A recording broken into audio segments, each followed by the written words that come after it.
This comment is a reinterpretation of history. It's actually a rewriting of history, and it's exactly what is brainwashed into most of our culture, and this is what the atheists today believe. They actually think that this is true.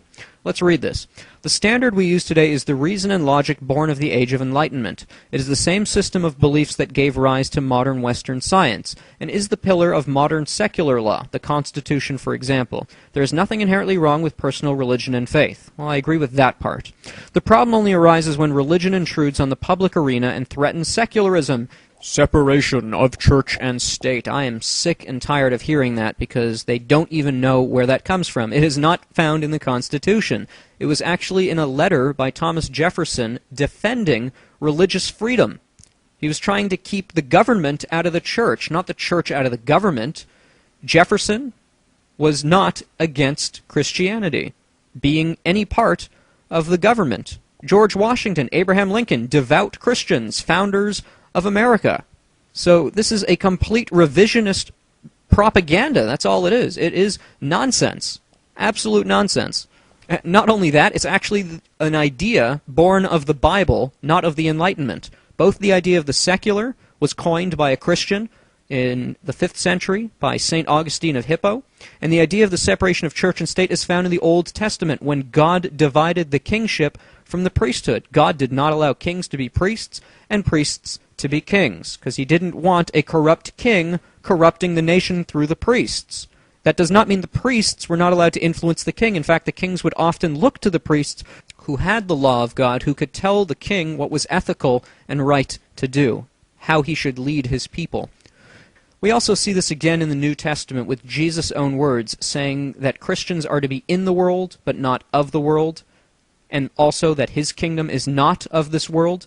You know, Christians were never commanded by Jesus Christ to take the world by force. In fact, he said the opposite. The idea of the secular was coined by Augustine when he understood the eschatological tension between the future coming of God's kingdom on earth and the time we live in now, where human society and human government is the best that we have. And the secular is meant to be a middle ground between the sacred, which belongs to God, and the profane, the things that are offensive to God. The secular is meant to be a place where Christians and non-Christians can both live without being an offense to God, and without being an offense to those without God, a middle ground, so to speak. And it is just as important for the Christians as it is for non-Christians.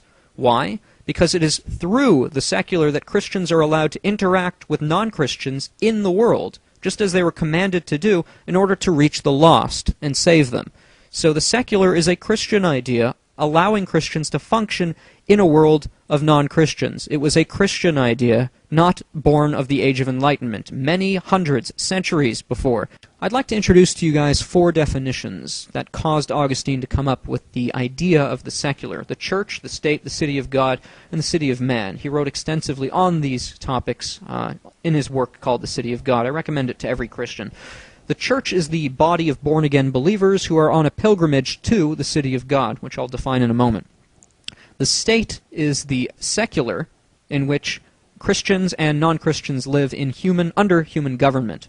The city of God is God's kingdom that Jesus Christ will set up, who will rule and reign for all eternity. That is the ultimate end of man and the very purpose of man, to participate in that kingdom.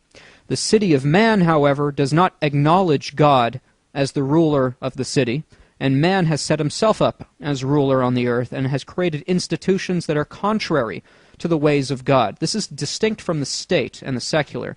The city of man is distinctly those things that man has set up that are contrary to the things of God, such as homosexual marriage or abortion or pornography, these things that God finds abhorrent.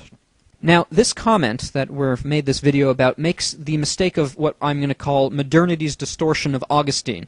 The new definition of secularism, which has come to mean in the 19th century, the idea that religion is harmful and useless, and that the material world in this age and this life is all that exists, and therefore should be our only focus, makes the same mistake as the triumphalists of the church. By making secularism ignore the eschatological tension and collapsing it, and the difference here is only placing the state in place of the church. Whereas the church in triumphalism was to take over all political structures, now the state is to take over all political policy, removing the church and anyone who has religious or traditional values from even attempting to get their views heard or discussed in the secular arena, deeming religion dangerous and religious people dangerous.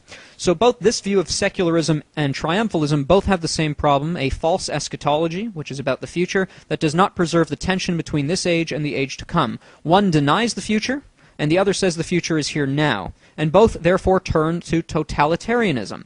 After all, this idea of the secular and the champion being science, what it will eventually turn into is eugenics. We're going to turn it inward. After we've conquered nature and the outward, we're going to begin to try and conquer human nature. And once we begin doing that, this is what C.S. Lewis talked about in The Abolition of Man. He talked about those who have this authority to curb men's behavior and define for us what is right and is wrong. They are the conditioners. And if they get to define what is right or is wrong, or how a human ought to be, if they start playing with our genetics, then they really have conquered humanity. They've become the masters of humanity, and the few rule over the many. And what once was man's conquest of nature through the sciences has actually become nature's conquest of humanity. For all humanity will be subject to these conditioners, and the conditioners are subject to their own nature. And suddenly man is now enslaved by the sciences that once were meant to set him free.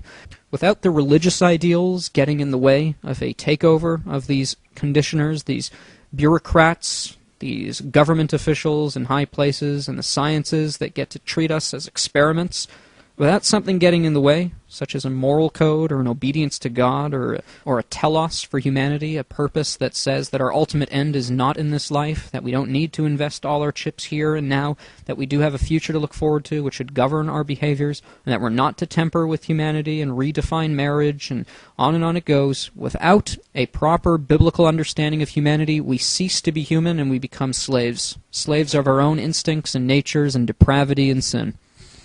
And that's why this idea of science as this endless progress of man attempting to conquer nature is so dangerous. You know, when we build a plane, the plane does not conquer nature. Rather, a plane is better the more it contours to the laws of nature and uses those laws to its own advantage, like aerodynamics.